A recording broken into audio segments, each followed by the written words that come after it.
Então, a avaliação neurodinâmica ali tem 4 quesitos principais, né? Os testes de tensão neural, a palpação, movimentos passivos e movimentos ativos, né? Então, isso em relação à neurodinâmica, tá bom? A avaliação neural, né, que a gente faz ali na nossa avaliação, exige outras coisas, né? Teste de sensibilidade, reflexos, então, a avaliação neurológica. Então, vamos lá. Testes de tensão neural. Esses testes avaliam a presença de tensão ou compressão em nervos específicos, né? Eles conseguem detectar se tem mecanosensibilidade, né? Se o nosso nervo, ele perdeu o poder de se esticar, então ele está curto, né? Então esse é o objetivo dos testes de tensão neural. Os testes são específicos para cada nervo, então para o nervo mediano, né, para o nervo ulnar, para o nervo radial, né, para o nervo ciático, para o nervo tibial, para o nervo flural e para o nervo fibular. Consegue diferenciar aí pelos movimentos do pé, né, das extremidades. Então a gente tenta esticar aquele segmento do nervo o máximo possível para testá-lo. Eles ajudam a identificar a área exata da disfunção e a planejar o tratamento, né? Porque o tratamento ele vai ser baseado no teste, né? Se o teste de tensão neural do ulnar, por exemplo, deu positivo, o nosso tratamento vai ser baseado neste movimento, né? Se for do nervo mediano, o nosso tratamento vai ser baseado neste movimento, tá? Então, normalmente o teste já é o que a gente vai usar no tratamento. Então, a sequência aqui está pequeno, né, para vocês, mas eu tenho um vídeo, né, só, por exemplo, do teste do nervo mediano, como que a gente faz, né? Nós temos uma sequência para realizar o teste, é um padrão, né? Então, primeiro a gente pega, né, faz a pegada em pistola, que a gente fala, né? Segura os 4 dedos e com o indicador a gente segura o polegar do paciente. A gente estabiliza a região da escápula do paciente, então no segundo quadrinho aqui, daí inicia o teste. O teste é iniciado por abdução, rotação externa, extensão de punho, extensão de cotovelo. E a gente pode sensibilizar o teste fazendo uma inclinação da cabeça contralateral. A câmera que deu pau, melhora. Ixi, sei lá o que está acontecendo. Mas vamos lá, vamos seguir aqui pro vídeo do teste. Teste do nervo mediano. Primeiro, vamos posicionar a mão do paciente, colocando o nosso indicador sobre o seu polegar. Segundo, vamos estabilizar a altura escapular. Essa é a posição inicial. Primeiramente, fazer uma abdução do braço até 90 graus, sempre apoiando o braço para a nossa coxa. Segundo movimento, fazer uma rotação externa. Terceiro movimento, uma extensão de punho. E por último, vamos realizar uma extensão de cotovelo. Esse é o teste de tensão neural do nervo mediano. É um teste simples, ele deve ser realizado sempre na mesma ordem, né, dos movimentos. Então tem que começar com a pegada, né, estabilizando a escápula. Então abdução, rotação externa, extensão de punho e extensão de cotovelo. Quando for fazer no outro lado, tem que realizar da mesma forma, tá?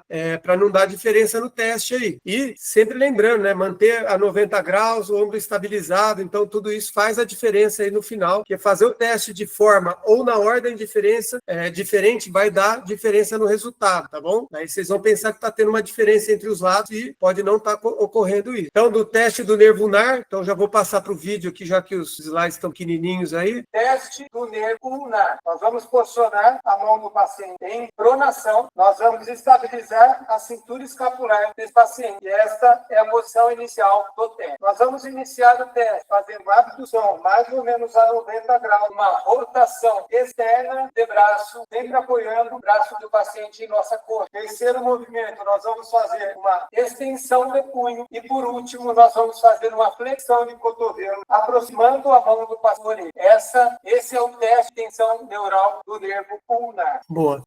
Se por acaso nós fizermos ali o teste de tensão do nervo ulnar e reproduzir a dor do paciente, como que a gente pode diferenciar, né? Igual eu fiz lá com aquela minha paciente. A gente pode diferenciar adicionando tensão, então levando a cabeça contralateral, né, a cervical em posição contralateral, no qual vai aumentar a tensão, teoricamente, vai aumentar os sintomas do paciente, ou fazer um movimento ipsilateral, né, tirar a tensão, então vai aliviar os sintomas. Então essa é uma forma da gente conseguir diferenciar se é um problema neural ou não, né? Pode ser um problema musculoesquelético ali envolvido. A sequência do nervo ciático aí, né, é o SLR, então teste simples também. Teste de laser ou SLR. Vamos iniciar o teste colocando a mão sobre o tornozelo do paciente. A outra mão vai fazer uma estabilização na região da e nós vamos iniciar fazendo uma a elevação da perna. Nós vamos chegar a apoiar o tornozelo do paciente, nosso ombro. E por último, nós vamos adicionar uma dorsiflexão do tornozelo. Esse é o teste Vidal-Zeg, né, ou o teste do nervo isquiático. Então, lembrando, né, por exemplo, nesse teste, se você não põe a mão estabilizando o joelho, né, e no outro você põe a mão, então ele pode estar fazendo uma pequena flexão, né, não está o joelho estendido totalmente, pode gerar uma diferença nos pés. Por isso que ele deve ser feito na mesma ordem e do mesmo jeito, né, para você ter um comparativo, que é um como que a gente faz a diferenciação é comparando um lado com o outro, né, o lado sintomático do outro, se está tendo algum tipo de diferença em amplitude de movimento. Esse é do teste do nervo tibial, é muito comum ali, né, para quem... esse teste ele deve ser realizado sempre que o paciente vem com fascite plantar, tá? Porque faz muito tempo que eu não pego uma fascite verdadeira. A gente pega ali o problema ali do síndrome do túnel do tarso, né, que comprime o nervo ali na região do tornozelo e ele gera dor lá embaixo no pé, né, e é muito próximo da região da inserção ali da face. Por isso que deve ser feito esse teste sempre que o paciente vem com esse diagnóstico. E ainda mais se ele fala de queimação, tá? Falou de queimação, choque elétrico, formiguinha, né? Pode fazer esse teste aqui, provavelmente vai dar positivo. Vamos lá para o teste. Teste do nervo tibial. Vamos ficar na parte do paciente, primeira posição de mão, tornozelo. A segunda posição, nós vamos abraçar o pé do paciente, fazendo uma ereção ou dorsiflexão. Vamos estabilizar a tíbia do paciente com o nosso cotovelo e nós vamos fazer a elevação da perna, mantendo a dorsiflexão e eversão do pé. Esse é o teste do nervo tibial. Então, por exemplo, nesse teste, o paciente vem com o diagnóstico de fascite plantar, você faz o teste. Se a tensão que a gente acrescenta ali no nervo do paciente aumenta os sintomas dele, ou gera aquele sintoma no pé, que ele veio te procurar, a gente sabe que pode estar lidando com uma síndrome do túnel do tarso, e não com a fascite plantar. Os tratamentos são totalmente diferentes, entenderam? Porque daí o cara fala para mim, porra, eu fiz um tratamento de fascite e demorou 1 ano. Pelo amor de Deus, será que era uma fascite mesmo? Né? Então a gente sabe que poderia ser um problema ali de síndrome do túnel do tarso. E a gente pode diferenciar o quê? Põe atenção, né, faz todo aquele procedimento e pede para o paciente dobrar o joelho. Se ele dobrar o joelho, flexionar o joelho e aliviar os sintomas lá embaixo do pé dele, a gente sabe que está lidando com um problema neural. Ou pode fazer esse teste na posição do slam, né? Então ele sentado na beira da maca, vai fazer a dorsiflexão e eversão, e daí você flexiona a cabeça, aumentando a tensão, ou pede para ele olhar para cima, tirando a tensão. Se o pé dele ocorrer um aumento ou diminuição dos sintomas, você sabe que está lidando ali com um problema neural e não com a fascite plantar, como veio como diagnóstico, né? Então aí é o diferencial, né? A gente saber diagnosticar esses problemas que são corriqueiros na nossa clínica. Palpação neural. A palpação é outro teste que nós temos neurodinâmico, né? Porque a gente sabe que quando o nervo está machucado, ele está sensibilizado, né? Ele está mecanosensível, ele não aguenta esticar e ele não aguenta ser comprimido, né? Então a gente sabe que a palpação pode nos dar muitas informações, por isso ela é realizada também. É um dos testes de mecanosensibilidade, por ele conseguimos determinar o local da compressão e é realizado em mais de um ponto no trajeto do nervo, né? Então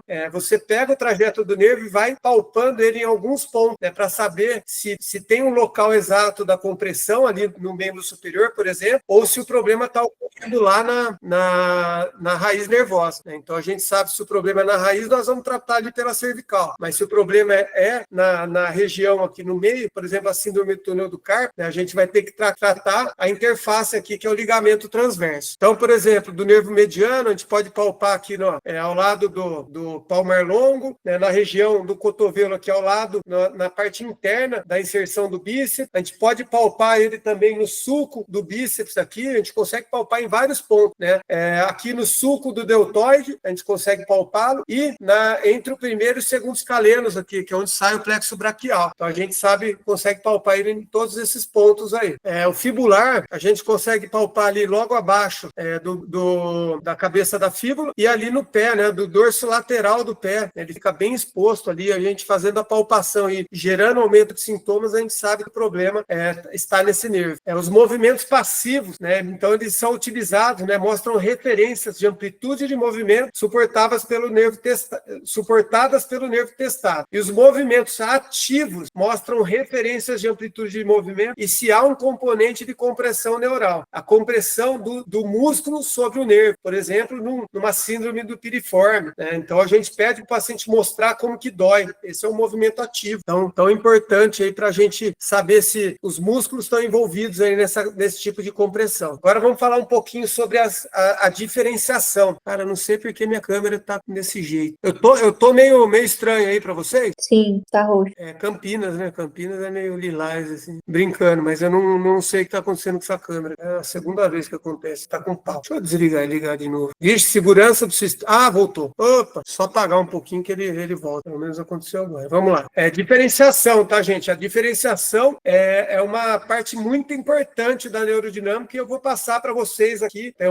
Das partes que eu falei que eu ia passar o ouro para vocês é a diferenciação. Existem alguns tipos alguns jeitos de fazer a diferenciação e a gente vai mostrar para vocês aqui os 3 principais. Então, a diferenciação é o quê? É uma forma de incluir ou excluir o paciente ao método de neurodinâmica. Saber se o sistema nervoso é o causador do problema. Então, o primeiro jeito de diferenciar é o quê? Você faz o teste de tensão neural no lado não acometido e depois faz no lado acometido. Você vai ver o quê? Diferença de sintomas de amplitude de movimento. Então, esse é o primeiro teste diferencial. Você comparar com o contralateral. Então, é tão importante. Por isso que é importante vocês realizarem o teste na mesma ordem, né, e do mesmo jeitinho. Né? Isso requer treino.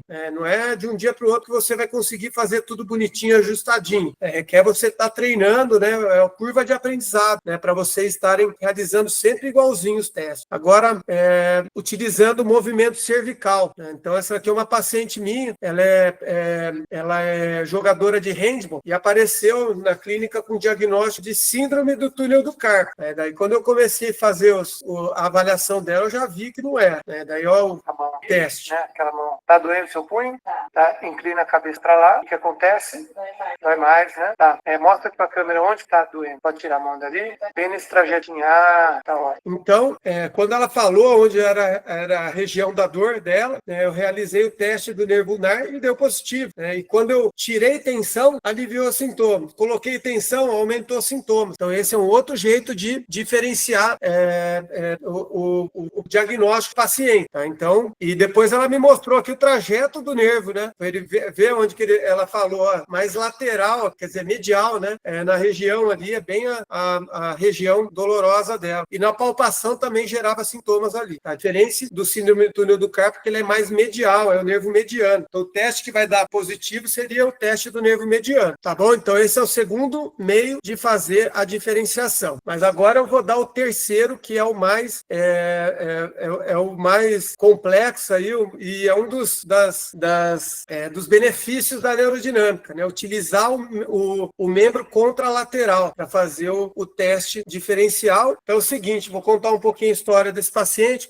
que estava comigo fazendo reabilitação de LCA, e ele já estava numa fase mais avançada, já estava na academia, né, fazendo fortalecimento, e certo dia ele estava fazendo a flexora, ele falou que deu uma dor lancinante para ele, né, uma dor muito forte, e eu achei estranho, né, ele já vinha treinando, né, já vinha fazendo já todo o procedimento, né, as progressões, né, de força ali da musculatura da perna. Achei estranho ele ter um estiramento muscular ali na região. E ele chegou até mim, eu coloquei ele, na verdade, nessa posição para começar já a fazer um trabalho dos isquiotibiais ali, uma mobilizaçãozinha. Mas daí ele começou a falar que deu queimação, deu um sintominha de formiga, de formiguinhas ali. Eu comecei a achar estranho e resolvi testá-lo. Quando ele aperta essa perna esquerda aqui, quando ele aperta o calcanhar na bola, é onde gerava o sintoma muito forte nele. Ele falou que gera uma dor muito forte, uma dor nível 8. Daí eu encontrei um meio de fazer a diferenciação dele. Então vamos lá. Tem a perna, dobra a perna direita, faz a força com a esquerda, dói um 7-8. Boa, agora mantém a força na esquerda, fazendo aquela dor 7-8, estica a direita. Alivia a dor ou não? Boa, pode soltar. Então isso é utilizar o membro contralateral para diagnóstico. Mas